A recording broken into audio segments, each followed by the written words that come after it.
The world is on fire. Russia is dug into Ukraine. Hamas is launching more rockets. China's buzzing Taiwan. The Red Sea is a mess. The Suez Canal, who the hell knows? And inflation, still hammering every country that matters. But here's what no one wants to say out loud. None of this was happening during Trump's first term. And now that he's back in the White House, the world is already reacting. Fast. They said Trump would start World War III. But the truth, his unpredictability is exactly what kept things from spiraling out of control. And that's what they can't admit, because if it's true that Trump's strategy worked, then that means that everything the establishment believed was wrong. Don't forget to like and subscribe for more hard-hitting geopolitical analysis. And if you really want to support the channel, check out the links in the description below. Let's break it down. Trump's first term wasn't about building consensus. It was about building leverage. He didn't come from the foreign policy world. He came from real estate negotiation, where strength matters and weakness gets you crushed. And that mindset, it changed everything on the global stage. Look at North Korea. Obama told Trump it was the biggest global threat he'd face. So Trump started calling Kim names. Then he met with him 3 times. And what happened? No missile launches, no nuclear tests. North Korea went quiet. When we talk about Iran, same story. Trump pulled out of the disastrous nuclear deal, reimposed sanctions, and Iranian proxy attacks dropped dramatically. Why? They didn't know if Trump would hit them back with a drone, an oil embargo, or something totally unpredictable. That was the point.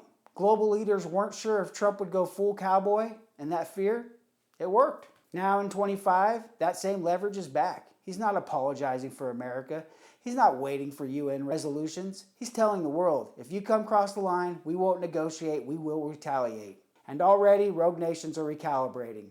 Again, let's talk about NATO. The alliance every president before Trump treated like a sacred cow. Trump didn't. He told the truth. For decades, the US paid the bills, and Europe got rich under America's military umbrella. Trump changed that. He told Germany, France, Canada, if you want protection, pay for it. They called it reckless, but it worked. Defense budgets across Europe have jumped.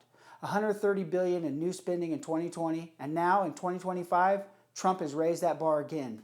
He's issued a warning. If NATO members don't hit the 2% of GDP by 2026, America might walk.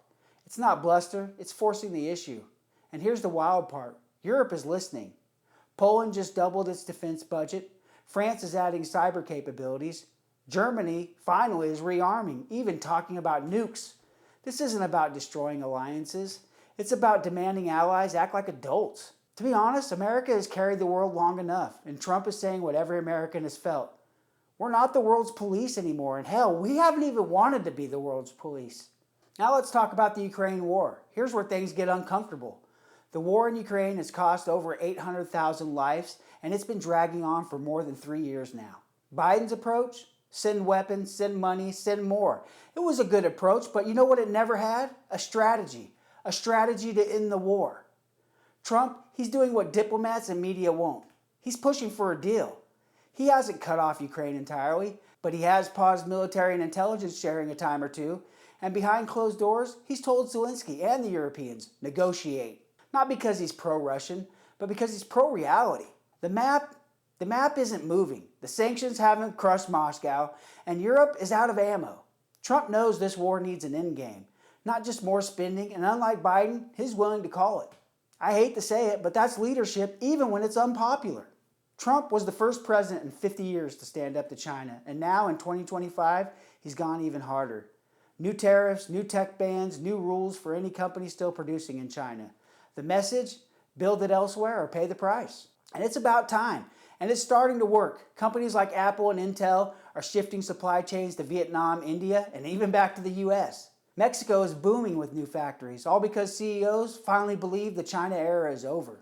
And I know it doesn't look like it, but Beijing is panicking. The Chinese economy is stalling. Foreign investment has vanished. Youth unemployment was so bad they just quit reporting it. Meanwhile, the Belt and Road is collapsing. Massive defaults from Africa to South Asia.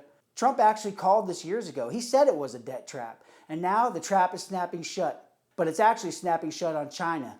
This isn't a trade dispute anymore. This is economic containment, and Trump is leading it.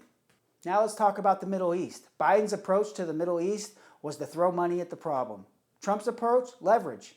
In February, he stunned Washington by pausing all U.S. foreign aid.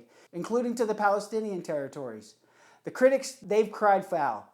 But behind the scenes, guess what happened? Iran delayed its full ground operation in Gaza, Hamas opened back-channel talks through Egypt, and Saudi Arabia picked up the phone. Trump isn't picking sides, he's pressuring everyone.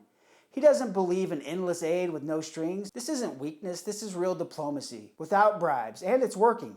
Now let's talk about the global south and BRICS. The big alternative to the West was supposed to be the future.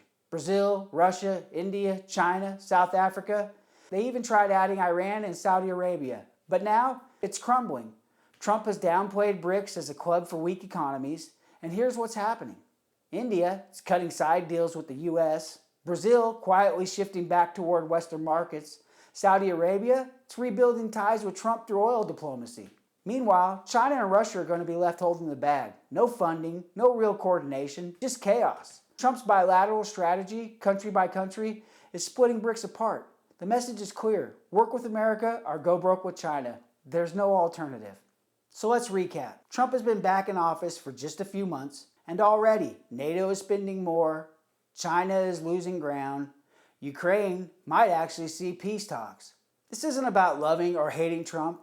It's about facing the facts. A foreign policy isn't about virtue signaling. It's about power, it's about leverage, and it's about the outcome for everyday Americans. And in a world on fire, Trump has shown twice now that strength backed by action works. You look at the policies on their own merit, just like every president, some will be good, some will be bad.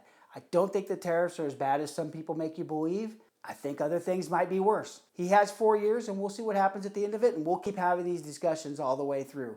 This is Frank for America's Geopolitics. See you next time.